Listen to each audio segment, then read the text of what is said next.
तो दोस्तों आज 29 नवंबर 2020 रविवार का दिन हो चुका है और आइए बात करते हैं आज के ताजा समाचार, मुख्य समाचार, हेडलाइन न्यूज के बारे में। आज पूरे देश भर से कई सारी बड़ी और महत्वपूर्ण खबरें आ रही हैं। एक एक करके हम आपको इन सभी खबरों के बारे में जानकारी देने वाले हैं। बता दें कि सरकार का भयंकर फैसला, देश के इन राज्यों में 31 दिसंबर तक लगा कर्फ्यू। जी हां, आपको बता दें कि सरकार ने 31 दिसंबर तक इन राज्यों में कर्फ्यू लगाने का फैसला किया है। कौन कौन से राज्य हैं, पूरी जानकारी देंगे। वहीं बैंक खाता धारकों के लिए बड़ी खबर, एटीएम से पैसे निकालने का तरीका बदला, जान ले नहीं तो नहीं निकाल पाएंगे। वहीं पीएम मोदी ने कोरोना टीका को लेकर की बड़ी घोषणा। साथ ही किसान आंदोलन पे बोले अमित शाह, हर समस्या और मांग पर सरकार विचार करने को तैयार है। वहीं ओवैसी के गढ़ में गरजे योगी आदित्यनाथ का, हैदराबाद का नाम बदलकर फिर से होगा भाग्यनगर। साथ ही 31 दिसंबर तक चलेगी 44 नई स्पेशल ट्रेनें। साथ ही पेंशनधारियों के लिए राहत भरी खबर। वहीं सस्ते दरों पर मिलेगा लोन। साथ ही भारत में एक बड़ी भयंकर घटना हो गई है। इस प्रकार कई सारी बड़ी और महत्वपूर्ण खबरें आ रही हैं। सबके बारे में आपको जानकारी देंगे। खबर को बिना भगाए एकदम आखिर तक जरूर देखेगा और वीडियो को लाइक भी कर दे, अपने दोस्तों के साथ शेयर कर दें, क्योंकि आपका लाइक और शेयर करना ही हमारी मेहनत का फल होता है। तो आइए बिना वक्त गंवाए ले चलते हैं आज की पहली बड़ी खबर की ओर।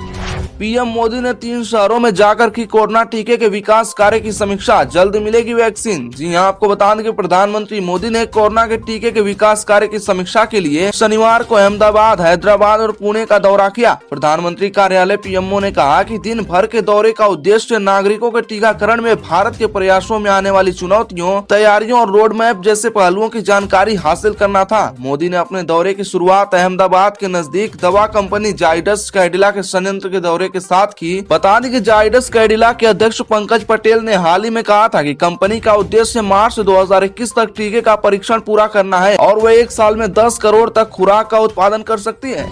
दोस्तों अगली बड़ी खबर, किसान आंदोलन पे बोले अमित शाह, हर समस्या और मांग पर सरकार विचार करने को तैयार। जी हां, आपको बता दें कि 3 कृषि कानूनों खिलाफ हो रहे प्रदर्शन को लेकर केंद्रीय गृह मंत्री अमित शाह ने शनिवार को कहा है कि सरकार किसान की हर मांग और समस्या पर विचार करने को तैयार है। अमित शाह ने किसानों को बातचीत करने का न्योता दिया है। सरकार ने कहा कि अगर किसान जल्द बातचीत करना चाहते हैं तो फिर वे प्रदर्शन करने के लिए दी गई जगह पर शिफ्ट हों और फिर उसके लिए अगले दिन सरकार उनसे चर्चा करेगी। गृह मंत्री अमित शाह ने मैं प्रदर्शन कर रहे किसानों से अपील करता हूं कि भारत सरकार बातचीत करने के लिए तैयार है। किसानों को कृषि मंत्री ने 3 दिसंबर को बातचीत करने के लिए बुलाया है। सरकार किसानों की मांगों और सभी समस्याओं पर विचार करेगी।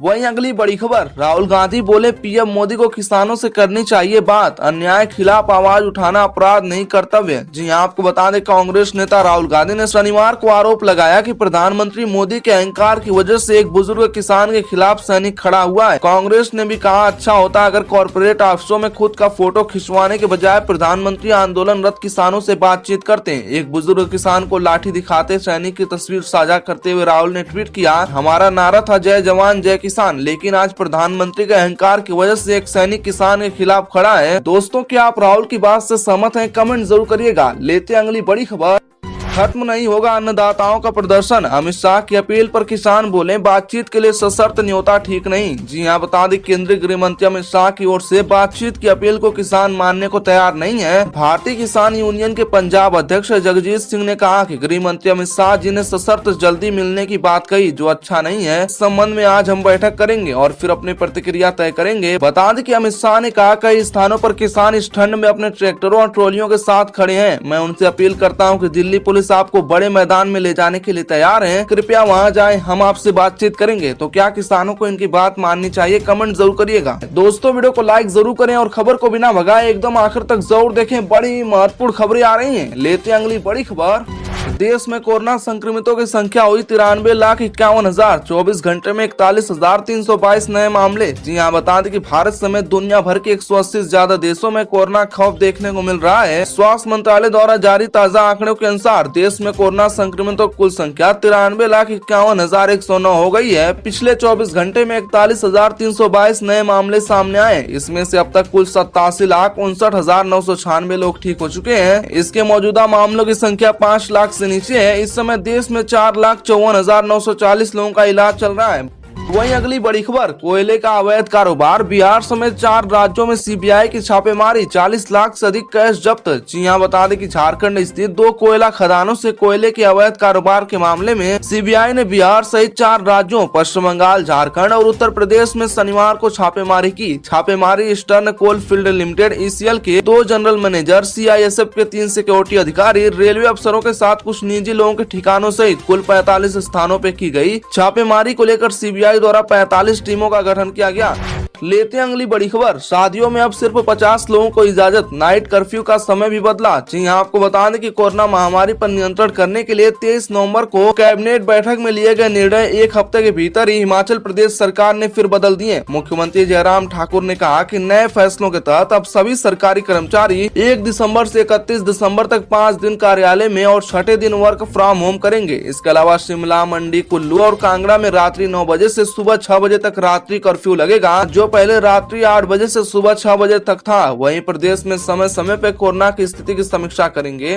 दोस्तों अगली बड़ी खबर, राजस्थान में कोरोना जांच की कीमत तय, अब देने होंगे 800 रुपए। जी हां, बता दें कि राजस्थान में कोरोना के आंकड़े लगातार बढ़ते जा रहे हैं। ऐसे में बड़ी संख्या में लोग कोरोना की जांच करा रहे हैं, लेकिन निजी लैब में उन्हें जांच कराने के लिए अब तक 1200 रुपए का शुल्क देना पड़ रहा था। ऐसे में अब मुख्यमंत्री अशोक गहलोत ने आम लोगों को राहत देते हुए फैसला किया है कि राज्य की निजी लैब में कोरोना के लिए होने वाला RT-PCR टेस्ट अब 800 रुपए में किया जाएगा। शनिवार को चिकित्सा विभाग की वीडियो कॉन्फ्रेंस के दौरान सीएम गहलोत ने बात कही। इसके अलावा और कई राज्यों में कर्फ्यू लगाया गया है। खबर को एकदम अंत तक जरूर देखें, पूरी जानकारी देंगे। वहीं अगली बड़ी खबर, ओवैसी के गढ़ में गरजे योगी आदित्यनाथ का हैदराबाद का नाम बदलकर फिर से होगा भाग्यनगर। जी हां, बता दें कि असदुद्दीन ओवैसी के गढ़ में हो रहे नगर निगम चुनाव में भाजपा का झंडा फहराने के उद्देश्य से उत्तर प्रदेश के मुख्यमंत्री योगी आदित्यनाथ जमकर गरजे। शनिवार को रोड शो कर उन्होंने तेलंगाना राज्य की राजधानी में हलचल पैदा कर दी। इस मौके पे उन्होंने हैदराबाद का नाम बदलकर फिर से भाग्यनगर करने की बात भी जोरदार तरीके से उठाई। हैदराबाद के मलकाजगिरी मंडल में रोड शो के दौरान योगी ने कहा कि लोग मुझसे पूछते हैं कि क्या हैदराबाद का नाम बदलकर फिर से भाग्यनगर किया जा सकता है, तो मैं कहता हूं क्यों नहीं। अब लेते हैं अगली बड़ी खबर, किसानों को मिलेगा सस्ती दरों पर लोन, अब राज्यों से ले सकेंगे पीएम कुसुम योजना का लाभ। जी हां, आपको बता दें कि प्रधानमंत्री किसान ऊर्जा सुरक्षा उत्थान महाअभियान पीएम कुसुम योजना के तहत अब राष्ट्रीय एग्रीकल्चर इंफ्रास्ट्रक्चर फंड के माध्यम से रियायती ब्याज दर पर लोन ले सकते हैं। पीएम कुसुम के तहत 1 लाख करोड़ रुपए का फंड बनाया जाएगा, जिसका मुख्य उद्देश्य सिंचाई में डीजल के उपयोग को कम करना और कृषि क्षेत्र में सौर ऊर्जा को बढ़ावा देना है। इस फंड के तहत देश में कृषि क्षेत्र को आत्मनिर्भर बनाए जाने के लिए कदम उठाए जाएंगे। सरकार की इस योजना के जरिए किसान अपने जमीन पर सोलर पंप और पंप लगाकर खेतों की सिंचाई कर सकते हैं, जिसके लिए अनुदान मिलेगा। लेते हैं अगली बड़ी खबर, टैक्सी वाले नहीं वसूल सकेंगे ज्यादा किराया, सरकार ने जारी की नई गाइडलाइंस। जी हां, आपको बता दें कि ओला और उबर जैसी कैब एग्रीगेटर कंपनियां पीक आवर्स के दौरान किराए में कई गुना बढ़ोतरी कर देती हैं, लेकिन अब सरकार ने इन कंपनियों पर नकेल कस दी है। सरकार ने ओला और उबर जैसी कैब एग्रीगेटर कंपनियों के ऊपर मांग बढ़ने पर किराया बढ़ाने की एक सीमा लगा दी है। अब यह कंपनियां मूल किराए के 1.5 गुना से अधिक किराया नहीं वसूल सकेंगी। सरकार का एक कदम अहम इसलिए माना जा रहा है क्योंकि टैक्सी सेवाएं देने वाली कंपनियों की अधिकतम किराए पर लगाम लगाने की लंबे समय से मांग कर रहे थे। दोस्तों वीडियो को लाइक जरूर करें और खबर को बिना भगाए एकदम आखिर तक जरूर देखें। दोस्तों अगली बड़ी खबर, पीएनबी ने एटीएम से पैसे निकालने के नियम बदले, जानिए क्या है नए नियम। तो बता दें, देश के दूसरे सबसे बड़े बैंक पंजाब नेशनल बैंक के ग्राहकों के लिए बेहद महत्वपूर्ण खबर है। पंजाब नेशनल बैंक 1 दिसंबर से एटीएम से कैश निकालने के तौर तरीकों में बदलाव करने जा रहा है। तो फ्रॉड के मामले बढ़ते देख पीएनबी ने अपने ग्राहकों के हित में एटीएम से पैसा निकालने को ज्यादा सुरक्षित बनाने के लिए एक one time password OTP system लागू करने जा रहा है। यह नई प्रणाली 1 दिसंबर से लागू होगी। इसके तहत एटीएम से कैश निकालने के लिए आपको बैंक में रजिस्टर मोबाइल नंबर पर आया OTP बताना होगा। यह नियम 10,000 रुपए से ज्यादा के कैश ट्रांजैक्शन पे लागू होगा। वहीं अगली बड़ी खबर, राजनाथ की चीन को सख्त जवाब, कहा देश के स्वाभिमान और सुरक्षा को लेकर कोई समझौता नहीं करेगा भारत। दरअसल चीन के साथ लगभग 1 दर्जन वार्ता के बाद भारत चीन रिश्तों में सार्वजनिक तलखी तो थोड़ी घटी है, लेकिन शायद लद्दाख में जमी बर्फ पिघलनी शुरू नहीं हुई है। केंद्रीय रक्षा मंत्री राजनाथ सिंह ने एक बार फिर से दोहराया है कि भारत किसी भी सूरत में लफड़ा नहीं चाहता, लेकिन देश के स्वाभिमान और सुरक्षा को लेकर कोई समझौता भी नहीं करेगा। उन्होंने साफ साफ कहा कि भारत हमेशा से शांति के मार्ग पर चलता आया है और एक सीमा तक आगे भी चलता रहेगा। बात करते हैं अगली बेहद बड़ी खबर की। तो मणिपुर में 31 दिसंबर तक नाइट कर्फ्यू, जानिए देश में अब तक कितने राज्यों में लागू हुआ है प्रतिबंध। तो आपको बता दें, मणिपुर में कोरोना संक्रमण के